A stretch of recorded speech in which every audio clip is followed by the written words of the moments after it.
Hello friends, आज की कहानी है जैसा कर्म वैसा फल। एक समय की बात है, धर्मपुर नामक गांव में एक मूर्तिकार रहता था। वह मूर्तिकार बहुत ही सुंदर और रचनात्मक और बेहद खूबसूरत मूर्तियां बनाया करता था। गांव के पास एक खाली जमीन थी जो बेहद खूबसूरत और हरी भरी थी। एक दिन मूर्तिकार वहां भ्रमण करते हुए पहुंचा तो उसने देखा कि वहां बहुत सारे पत्थर पड़े हुए हैं।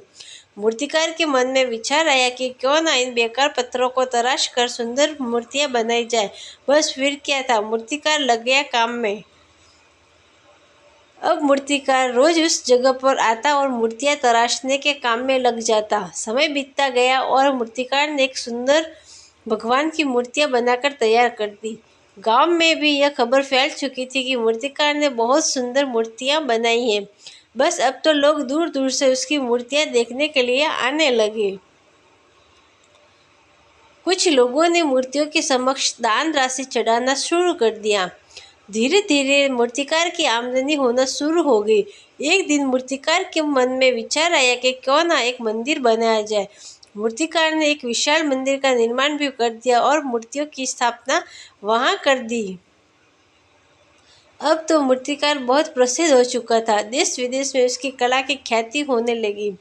समय बीतता गया। एक दिन मूर्तिकार बहुत बीमार पड़ा। डॉक्टरों ने उसे बताया कि उसे एक जानलेवा बीमारी है और वह अब इस दुनिया में कुछ ही दिन का मेहमान है। मूर्तिकार को बहुत बड़ा झटका लगता है और वह मन ही मन सोचता है कि मैंने जीवन भर ईश्वर की सेवा की और मेरे साथ ये क्या हो गया। अपने जीवन के अंतिम क्षणों के बारे में सोचकर बहुत दुखी रहने लगा। एक दिन रात्रि में मूर्तिकार जब सो रहा था तो उसने अपने सपने में भगवान के दर्शन हुए। भगवान जी ने उससे कहा, हे मूर्तिकार, दुखी क्यों होते हो? यह सब तो तुम्हारे कर्मों का ही फल है। याद करो, जब एक भूखा बच्चा तुम्हारे मंदिर परिसर में आया था तो तुमने उसे बिना कुछ दिए यह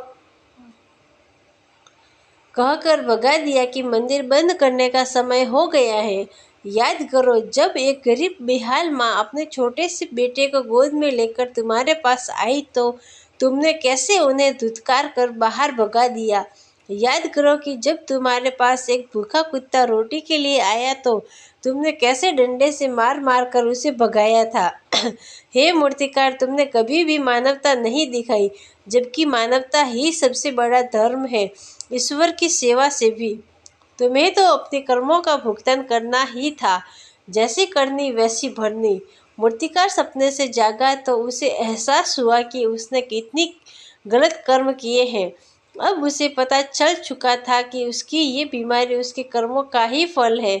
मूर्तिकार ने अब अपने बचे दिनों में दान पुण्य इत्यादि करने शुरू कर दिए। अब धीरे धीरे मूर्तिकार की तबीयत भी सुधरने लगी और एक दिन उसे पता चला कि अब वह बिल्कुल ठीक हो चुका है।